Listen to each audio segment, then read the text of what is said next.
السلام علیکم ورحمۃ اللہ وبرکاتہ۔ الحمد للہ رب العالمین والعاقبۃ للمتقین والصلاۃ والسلام علی رسولہ الکریم۔ محترم حضرات، ہم آپ سے درس حدیث کر رہے ہیں اور آج اس کا درس نمبر 56 ہے۔ ہم اس حدیث پر بات کر رہے ہیں کہ جس میں اللہ کے رسول صلی اللہ علیہ وسلم نے حضرت سفیان بن عبداللہ ثقفی رضی اللہ تعالیٰ عنہ کے سوال کے جواب میں فرمایا تھا کہ قل آمنت باللہ ثم استقم، کہ کہو کہ میں ایمان لایا اور پھر اس پر جمع رہا، اڑا رہا۔ تو میں نے بتایا کہ آدمی 6 چیزوں پر ایمان لاتا ہے بنیادی طور پر۔ ان 6 چیزوں کے بارے میں جو ایمان آپ لائے ہیں اسی کے تحت زندگی گزاریں، لیکن آپ کی آزمائش اس میں ہوتی رہے گی۔ تو اس میں سے چوتھی چیز جو ہم بات کر رہے ہیں وہ قرآن کریم ہے۔ میں نے کل کہا تھا کہ کل یہ آخری بات ہے، لیکن اس میں ایک بات اور رہ گئی ہے، وہ بھی بات کرنا چاہتا ہوں۔ کوئی بھی آدمی، غور سے سنیے گا، کوئی بھی آدمی قرآن کریم کے جز پر ایمان نہیں لاتا ہے، یعنی کہ قرآن کا بعض حصہ پر ہم ایمان لاتے ہیں اور بعض معلوم نہیں، ایسا نہیں ہے۔ بلکہ قرآن کریم پر مکمل کیا کرتا ہے، آدمی ایمان لاتا ہے۔ یہ آپ جو جزدان ایک بریکٹ کی بات بتا رہا ہوں، یہ جو جزدان لفظ استعمال کرتے ہیں جس میں قرآن کریم رکھتے ہیں، غلاف جسے کہتے ہیں، یہ ایک بہت بڑی سازش ہے جو یہ لفظ استعمال کرایا گیا ہم سے۔ ایک پوری قوم ہے جس کا یہ عقیدہ ہے کہ قرآن کریم مکمل نہیں ہے۔ یہ 30 جو پارے آپ کے پاس ہیں، 114 جو سورتیں ہیں، یہ مکمل نہیں ہے۔ لہذا اس نے فارسی میں جو لفظ استعمال کیا وہ جزدان کا لفظ استعمال کیا کہ آپ جس میں قرآن رکھ رہے ہیں یہ قرآن نہیں ہے، قرآن کا ایک جز ہے۔ اور ہم اتنا زیادہ پریشرائز رہے اور اتنا زیادہ ہم ان کے علم سے متاثر رہے کہ ہمارے کان و کان خبر نہیں لگی، اور ہم بھی علماء سے لے کر کے عوام تک سب اس لفظ کو استعمال کرتے ہیں کہ جس میں قرآن کریم رکھتے اس کو جزدان کہتے ہیں۔ ہم قرآن پر ایمان مکمل لاتے ہیں، صحیح بات ہے کہ نہیں؟ اس قرآن کریم پر ایمان مکمل جب لایا گیا، دنیا میں اس وقت کوئی ملک ایسا نہیں ہے کہ جو پورے قرآن کریم کو اپنے ملک میں نافذ کیا ہو۔ 3 ہی ملک ایسے ہیں پوری دنیا میں جو اپنے پاسپورٹ پر لکھتے ہیں کہ میں اسلامی کنٹری ہوں۔ بقیہ تو آپ بولتے ہیں وہ اسلامی ملک ہے، کوئی اسلامی ملک اپنے آپ کو بولنے کے لیے تیار ہی نہیں ہے۔ سب مسلم ملک ہیں۔ جو 56 ملکوں کی، 57 ملکوں کی جو پوری آرگنائزیشن ہے وہ مسلم ملک کی آرگنائزیشن ہے، اسلامی ملک کی نہیں آرگنائزیشن ہے۔ جو 3 بولتے ہیں وہ 3 بھی قرآن کریم پر عمل کرنے کے لیے تیار نہیں ہے، لیکن ان کے دستور میں لکھا ہوا ہے، ان کا جو آئین ہے جس کو سمویدھان کہتے ہیں، اس میں لکھا ہوا ہے پہلا کہ قرآن سپریم ہوگا۔ قرآن کیا ہوگا؟ سپریم ہوگا۔ جیسے قرآن کریم نے کہا نا، ان الحکم الا للہ، حکم کس کا چلے گا؟ اللہ کا چلے گا۔ یہ سارے لوگ ایمان لاتے ہیں، حکومت کے سربراہ بھی اور مسلمان بھی، لیکن پوری دنیا نے یہ اس کتاب کے ساتھ گیم کھیل رکھا ہے پورا۔ مطلب ہم سمجھتے ہیں سعودی کو سب سے زیادہ ہم سمجھتے ہیں اسلامی ملک بولتے رہتے ہیں۔ سعودی نے آج تک اپنے آپ کو اسلامی ملک کہا ہی نہیں ہے۔ آپ بولتے ہیں وہ الگ بات ہے، وہ کہتا ہے المملکۃ العربیۃ السعودیہ الاسلامیہ، اس کے آگے نہیں لکھا ہوا ہے۔ کیوں؟ ان کی جو بھی وجہ ہو، لیکن حقیقت یہ ہے، مثال کے طور پر اگر اسلامی ملک ہوتا ہے تو اس کے جو بنیادی جو ڈھانچے ہوتے ہیں، وہ بنیادی ڈھانچوں میں کم سے کم آدمی ڈنڈی نہیں مارے گا۔ مثال کے طور پر سود حرام ہے، سود کا دھندا نہیں ہونا چاہیے پورے ملک میں، ساری جگہ سودی بینک چل رہے ہیں۔ تو یہ جو بات آپ نے کہی اور آپ ایمان لائے، تو ایک تو یہ حکومتی سطح پر ہو گیا، جو تین اپنے آپ کو بولتے ہیں وہ بھی لاگو کرنے کے لیے قرآن کریم کو تیار نہیں ہے۔ اب مثال کے طور پر چور کی سزا عدالت میں، اسلامی عدالت میں کیا ہے؟ ایک فکس اماؤنٹ ہے کہ اگر اتنی رقم کی چوری ہوئی ہے اور وٹنس آ گیا تو اس کا ہاتھ کاٹ دیا جائے۔ کون ملک لگا رہا ہے؟ کوئی نہیں۔ اب اس میں آزمائش کیا ہو رہی ہے؟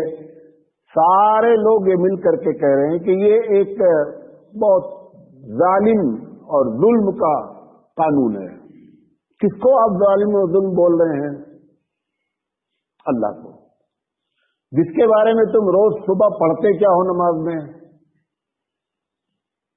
الرحمن الرحیم، روزانہ بولتے ہو، ایک مرتبہ نہیں، کم سے کم 50 مرتبہ۔ 50 مرتبہ ایک آدمی ایک بات کو ریپیٹ کرے کہ اللہ رحمان اور رحیم ہے، اور جب اس کے قانون کو نافذ کرنے کی بات آوے تو کیا بولتا ہے کہ یہ قانون بہت ہی سخت ہے، ظلم والا ہے۔ تو آپ کی دونوں باتیں کیا ہو رہی ہیں؟ کلیش ہو رہی ہیں۔ تو قرآن مجید پر جب ایمان مکمل لائے ہیں تو آزمائش کس میں ہوگی؟ مکمل آپ کی ہماری یہ ذاتی، وہ تو حکومت کا معاملہ ہو گیا کیونکہ ہاتھ کا کاٹنا یہ حکومت کا کام ہے۔ اسلامی حکومت ہوگی، زنا کی سزا رجم ہوگا۔ ایسے جتنے بھی اللہ تعالیٰ کے احکامات ہیں تو کوئی بھی اس احکام کو عمل نہیں کر رہا ہے۔ یہ ایک سائڈ ہو گئی۔ اس میں آپ قیامت میں یہ کہہ کر کے بچ سکتے ہیں کہ اللہ میرے ہاتھ میں سرکار نہیں تھی لہذا ہم اس پر عمل نہیں کر سکے، چلو بات سمجھ آتی ہے۔ لیکن جس میں آپ کا اختیار تھا اس میں آپ نے کیا کر لیا؟ اب اگر ذاتی طور پر آپ کی چیز، مثال کے طور پر قرآن کریم کہہ رہا ہے کہ عورت کا پردہ ہے، ٹھیک ہے، آپ اپنے فنکشن سے لے کر اپنی ذاتی زندگی سے لے کر کے ہماری عورتیں جس طریقے سے رہ رہی ہیں، وہ جو قرآن کو روز چومتی ہیں، بڑے ادب سے اوپر رکھتی ہیں، ان کی زندگی میں کیا آیا؟ کھلے عام بے پردگی ہے۔ ایک تو بے پردگی ہے، جو ایک تو یہ چیز ہوتی ہے کہ آدمی چہرہ نہیں ڈھک رہا ہے، یہ ایک چھوٹی چیز ہے۔ اصل سطر نہیں کھلنا چاہیے۔ کیا ہے؟ سطر نہیں کھلنا چاہیے۔ سطر میں کیا ہے؟ سطر میں سر داخل ہے۔ کون عورت ہے شادی میں، بیاہ میں، جس میں وہ سطر ڈھانک کر آ رہی ہے، ایمان لا رہی ہے، تو آپ حکومتی سطح چھوڑ دیں، ذاتی طور پر آ جائیں کہ قرآن کریم کی کہ وہ احکامات جو ہماری زندگی میں نافذ ہونا چاہیے وہ ہم اپنی زندگی میں نافذ کیوں نہیں ہے؟ جب آپ ذاتی میں نہیں کر رہے ہیں، اگر آپ کو حکومت بھی مل جاتی تو بھی آپ نہیں کرتے۔ اور دنیا دیکھ بھی نہیں کہ جن کے ہاتھ میں حکومت دے دی ہے اللہ تعالیٰ، 56 ملک، کوئی بھی دنیا میں 56 اپنے دھرم کے ملک نہیں ہیں۔ نہیں سمجھے میری بات؟ 56 اسلامی ملک ہیں، مسلم ملک ہیں، دنیا میں کوئی بھی دھرم کا ماننے والے کا 56 کنٹری نہیں ہے۔ آپ کی 56 کنٹری ہے، 56 کی 56 کنٹری نے طے کر رکھا ہے۔ کیوں؟ کیونکہ جب ذاتی طور پر آدمی اپنے اوپر اسلام کو نافذ نہیں کر سکتا ہے، اس کے ہاتھ میں اگر ستا بھی دے دی جائے گی تو بھی وہ کبھی بھی اسلامی احکامات کو نافذ نہیں کر پائے گا۔ نبی کریم صلی اللہ علیہ وسلم کو اللہ تعالیٰ نے، ابھی تو قرآن نازل ہونا شروع ہوا تھا، دوسری آیت نازل ہوئی تھی، پہلی جو آیت 5 نازل ہوئی شروع کی، اس میں کوئی احکام نہیں ہے، کوئی حکم نہیں ہے۔ دوسری جو آیت نازل ہوئی سب سے پہلے قرآن کریم یا ایھا المدثر قم فانذر وربک فکبر وثیابک فطہر. اے محمد صلی اللہ علیہ وسلم، یا ایھا المدثر، اوڑھ بیڑ کر لپیٹنے والے اٹھ جائیے. ہم لوگ جس کو اپنی زبان میں پیار میں ترجمہ کر دیتے ہیں اے کالی کملی والے اٹھ جائیے. پہلا حکم کیا دیا جا رہا ہے کہ دعوت کا کام کیجیے. قم فانذر، اٹھیے، لوگوں کو ڈرائیے، بتائیے. دوسرا حکم کیا دیا جا رہا ہے وَرَبَّكَ فَكَبِّرْ، اور اپنے رب کو اپنی زندگی میں بڑا کر دیجیے، اپنے رب کی کبریائی بیان کیجیے، اپنے رب کو بڑا کیجیے. رب تو بڑا ہے، تمہارے ہمارے بڑا کرنے سے رب بڑا نہیں ہوتا ہے، رب بڑا ہے. مطلب کیا ہے؟ اپنی زندگی میں اگر آپ صبح اٹھتے ہیں تو پہلا کلمہ آپ کے کان میں کیا پڑتا ہے؟ مسلمان کے کان میں اللہ اکبر. پہلا کلمہ آپ کے کان میں ڈالا جاتا ہے صبح. ابھی آپ کی آنکھ بھی ٹھیک سے نہیں کھلی رہتی ہے، لیکن پہلا کلمہ جہاں بھی مسلمان بستا ہے اس کے کان میں کیا ڈالا جاتا ہے؟ اللہ اکبر، اللہ بڑا ہے. وہ زندگی میں بڑا کرنے کا مطلب کیا ہے؟ یہی ہے کہ اللہ نے جو بات کہی ہے اسی کی بات بڑی ہے. اب اس میں آزمایا جائے گا کہ بات بولو گے وہ اللہ بڑا ہے، کام کرو گے ایسا کہ اللہ گویا کہ خدا نخواستہ اس سلسلے میں شانتی اختیار بیٹھے. محمد صلی اللہ علیہ وسلم کے سامنے جب یہ معاملہ آیا ہاتھ کاٹنے کا، فاطمہ ایک عورت تھی، بہت اونچے خاندان کی تھی، چوری کر لیا. وٹنس آیا، عدالت چلی، مقدمہ ثابت ہو گیا. اللہ کے رسول صلی اللہ علیہ وسلم نے قرآن کے مطابق حکم دے دیا فَاقْطَعُوا. قرآن نے کیا کہا ہے؟ فَاقْطَعُوا أَيْدِيَهُمَا. دونوں جو بھی چور، السارق والسارقۃ، چور کرنے والی ہو، چوری کرنے والی ہو یا والا ہو، ہاتھ کاٹ دو. اللہ کے رسول صلی اللہ علیہ وسلم نے جب حکم دے دیا تو اللہ کے رسول کے سامنے لوگوں نے سوچا کہ ان سے رحم کی اپیل کی جائے، مرسی کی، اور یہ معاف کر دیں. کون کہے یہ بات؟ کسی کو ہمت نہیں ہو رہی ہے. حضرت زید بہت چہتے تھے اللہ کے رسول کے. ایک زمانہ ایسا بھی گزرا حضرت زید کو کہ حضور نے خانے کعبہ میں جا کر کے کہا کہ آج سے زید ہمارا بیٹا ہے. گرچہ قرآن نے منع کر دیا کہ نہیں، کوئی کسی کا بیٹا نہیں ہوتا، بیٹا اصل ہوتا ہے، بیٹا بنایا نہیں جا سکتا. یہ جو آپ منہ بولا بیٹا بناتے ہیں، منہ بولا بیٹا کوئی چیز ہے. ما کان محمد نبا احد من رجالکم، کہ محمد صلی اللہ علیہ وسلم تمہارے جو ہیں کسی بھی مرد بچے کے باپ نہیں. یہ منع کر دیا، وہ ایک الگ ٹاپک ہے. اللہ کے رسول صلی اللہ علیہ وسلم کے پاس حضرت زید کو بھیجا گیا. زید نے سفارش کر دی کہ اللہ کے رسول بہت بڑے خاندان کی بیٹی ہے، جو بھی فائن مارنا ہے مار دیا جائے، لیکن ہاتھ نہ کاٹا جائے، معاف کر دیا. نبی کریم صلی اللہ علیہ وسلم کا چہرہ سرخ ہو گیا، سرخ ہو گیا چہرہ، کہ اللہ کے مقابلے میں میں مرسی کروں، وہ رحمان ہے، اس کا حکم ہے. اب قرآن پر ایمان پورا ہے نا. اللہ کے رسول صلی اللہ علیہ وسلم نے فرمایا کہ لو کانت فاطمہ بنت محمد سرقت لقطعت یدہا، میری بیٹی فاطمہ نے بھی چوری کی ہوتی تو حکم الہی چلتا، حکم محمد صلی اللہ علیہ وسلم نہیں چلتا. محمد صلی اللہ علیہ وسلم کو کوئی پاور نہیں ہے کہ اللہ کے مقابلے میں رحمت اور شفقت کا مظاہرہ کر دے. یہ ہوتا ہے کمپلیٹ قرآن پر ایمان لانا. انفرادی زندگی سے لے کر آپ حکومتی سطح تک، آپ کے ہاتھ میں حکومت ہے، حکومت چھوڑ دیں، اپنی زندگی کو دیکھ لیں. کتنے لوگ ہیں، کتنی عورتیں ہیں، کتنے خاندان ہیں. قرآن نے ذکر کیا ہے کہ 4 اربعۃ عشر وعشرہ، 4 مہینہ 10 دن عورت عدت گزارے گی مرنے کے بعد. قرآن کا ذکر ہے. ہم کہہ رہے ہیں ہمارے یہاں 40 دن چلتا. بھائی کون سے قرآن پر ایمان لائیں آپ؟ کس پر ایمان لائیں؟ ایک ایک بیٹھ کے دیکھ لیں. ایک محفل میں نکاح کا وہ